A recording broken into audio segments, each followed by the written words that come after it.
Você sabe qual é o tipo de contrato de trabalho mais vantajoso para a sua empresa? Olá, meu nome é Áurea Paz e você está no Momento Negócio.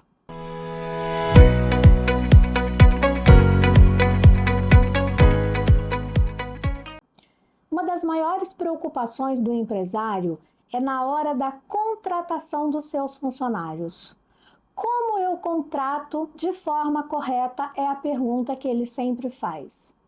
Em função disso, vamos falar hoje sobre os principais tipos de contratos e vínculos de trabalho que existem no Brasil, com suas vantagens, suas desvantagens e cuidados que todos devem ter. Vamos começar pelo primeiro, o regime seletista. Você sabia que a CLT foi aprovada em 1º de maio de 1943, através do Decreto-Lei 5452? Pois é a forma de contratação mais comum e é a que traz mais estabilidade jurídica. Porém, pode ser a mais cara dentre todas as outras opções. Não dá para afirmar, pois temos que analisar uma série de fatores envolvidos, mas com certeza é a que tem mais regras. Nós estamos falando de férias, 13º, adicionais que variam de acordo com cada caso. Nós temos insalubridade, periculosidade, noturno, de transferência. Nós temos piso salarial, que também pode variar de acordo com cada sindicato. Nós temos regras para a hora extra. Nós temos escala de trabalho, que no momento em que eu estou gravando esse vídeo hoje, ainda é de 44 horas semanais, mas já existe uma proposta ainda em análise no Congresso Nacional, não concluída, para reduzir para 40 horas semanais sem redução de salário. A proposta ela ainda deve seguir por comissões, votações antes de ir ao plenário da Câmara e ao Senado. Bem, diante de inúmeros outros encargos trabalhistas obrigatórios, é a forma de contratação que tem mais risco de um passivo trabalhista. Mais regras, mais controle. Mais controle, mais risco. O regime CLT, ele pode ser por prazo determinado e por prazo indeterminado. No prazo determinado, o contrato ele tem prazo para encerrar. Como exemplo, nós temos o contrato de experiência, né? Então, é aquele que o funcionário ele é contratado por um período de experiência, que pode chegar até 90 dias, e ele sabe que ao final desse contrato, se ele não for absorvido pela empresa, o contrato se encerra. No prazo indeterminado, obviamente, isso não acontece, e é o mais comum no nosso dia a dia empresarial. Agora, o que é muito importante, existem 4 requisitos básicos que envolvem esse tipo de relação e que não podem ser ignorados nunca. Primeiro requisito, não eventualidade, ou seja, o trabalho ele não é eventual. Estamos falando sobre continuidade e regularidade no trabalho. Cuidado para você não confundir com o contrato intermitente, que é aquele novo contrato que foi formalizado agora há pouco, em 2017, com a reforma trabalhista, e que se caracteriza pela não continuidade da prestação de serviços, com períodos de atividade e inatividade do colaborador, dependendo da necessidade da empresa. O segundo requisito é a subordinação.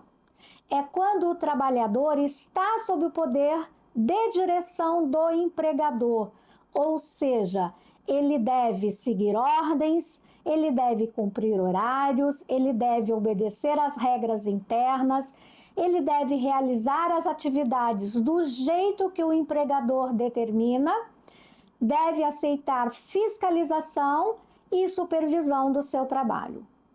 Se a empresa pode mandar, controlar e sancionar, existe subordinação jurídica. O terceiro requisito é a onerosidade, que se refere à remuneração em troca dos serviços que são prestados pelo empregado.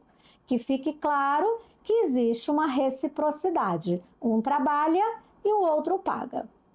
E o quarto e último requisito é a pessoalidade, ou seja, quando o empregado não puder comparecer ou prestar o seu serviço, ele, de maneira nenhuma, poderá ser substituído por outra pessoa. Por que isso é importante?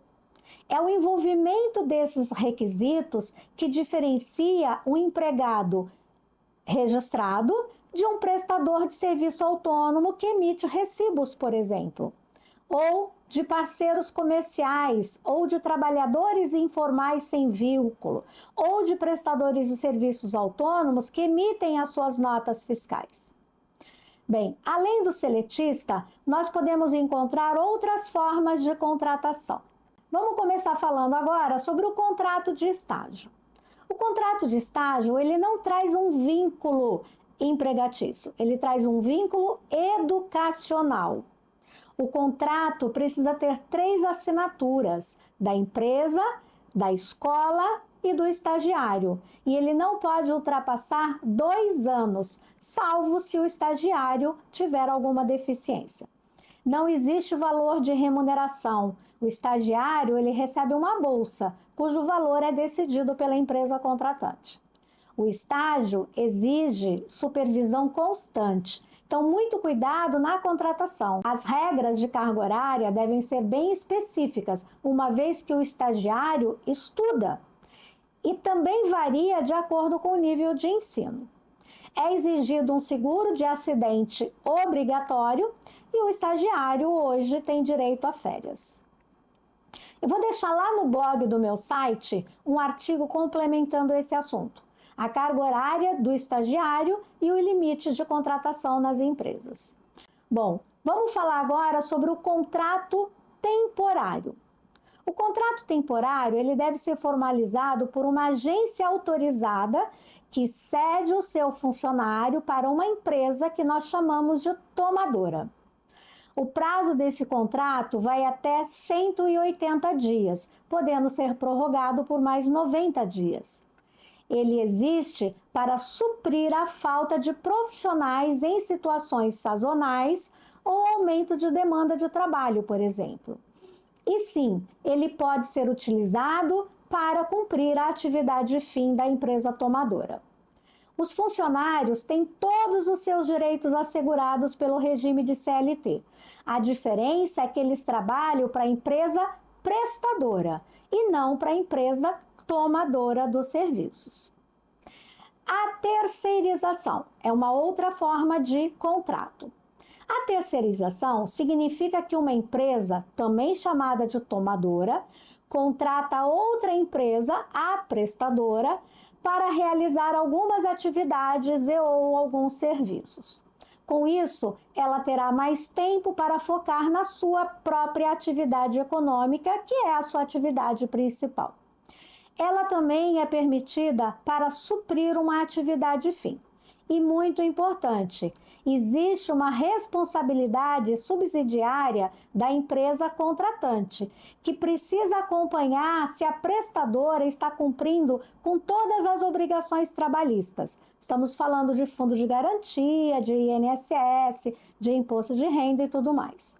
Existem empresas que até exigem todas as guias de todos os encargos pagos antes de efetuar o pagamento da mensalidade que foi contratada. O contrato de prestação de serviços a terceiros, ele pode abranger inclusive o fornecimento de materiais e até de equipamentos, o que facilita muito a gestão do trabalho. Qual a diferença, entre o trabalho temporário e a terceirização? No trabalho temporário, você contrata uma empresa de trabalho temporário para prestar serviço por um determinado tempo e uma situação de necessidade. Então, por exemplo, um funcionário que tirou férias, um funcionário que está de licença, um período de final de ano onde as vendas aumentam. Já na terceirização, nós temos um funcionário da empresa prestadora de serviço que vai ceder esse funcionário para as empresas tomadoras de serviço para determinadas situações. Normalmente a gente vê serviços de limpeza, serviços de segurança. Em condomínios, nós temos serviços diversos, né? Principalmente na área de segurança e tudo mais. Eu também vou deixar um artigo sobre esse assunto lá no meu blog, a diferença entre o trabalho temporário e a terceirização. Bom, quinto tipo de contratação, a pessoa jurídica. Aqui, a nossa empresa, ela contrata uma outra empresa, ou seja, um CNPJ. E essa contratação, ela poderá trazer uma maior flexibilidade de custos. Porém, existe um risco muito grande se nessa contratação ficar caracterizado a subordinação, a habitualidade e a pessoalidade. E é o que a gente mais vê por aí, né? Uma empresa contrata o funcionário, pede para que ele abra um MEI, que é uma pessoa jurídica, e o trata como um funcionário mesmo. Nós temos que lembrar que a PJ que está sendo contratada, ela é livre para fechar contratos com outras empresas se ela quiser. Além disso, é ela quem estipula como o serviço será realizado. Claro, desde que se cumpra todas as regras contratuais. E aqui a gente está falando de prazos, por exemplo, tá? E tem mais um artigo lá no meu blog, tá? Sobre os perigos da pejotização nas empresas. Bom, e quais são os riscos e cuidados que uma empresa deve ter?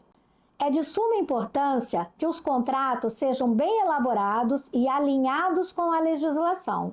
E cuidado, independente do que está no contrato, vale o que acontece na prática e não apenas aquilo que está escrito.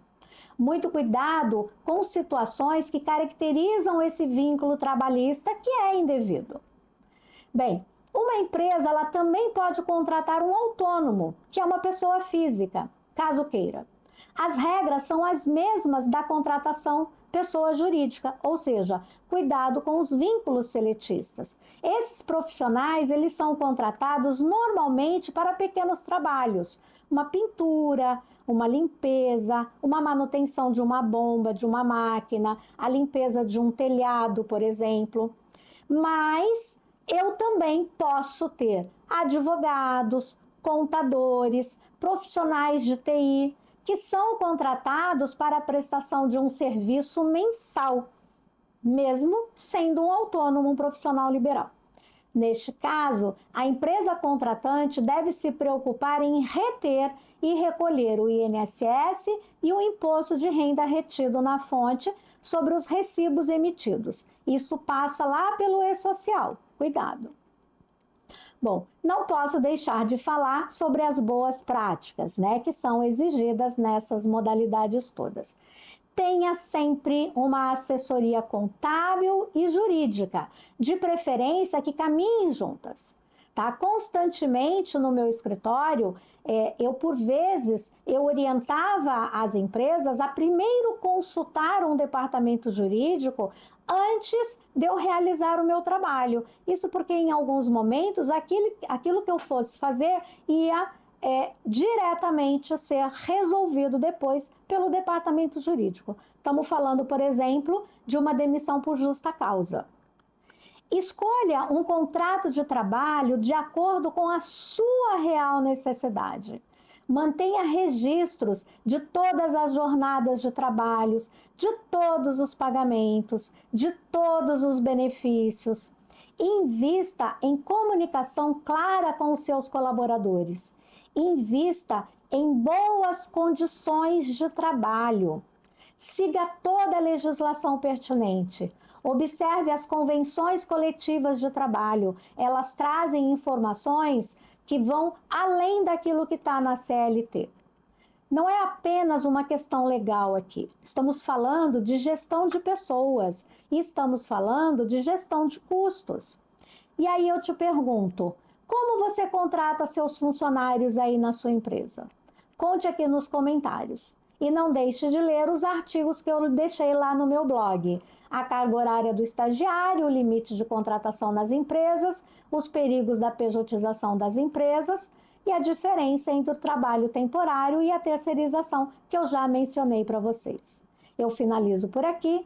Um beijo e até o próximo vídeo. Foi um prazer compartilhar este momento com você. Que esse conteúdo seja um aliado nas suas decisões daqui para frente, conectando números, ideias e resultados. Aqui você aprende, aplica e transforma. Te espero no próximo episódio do Momento Negócio.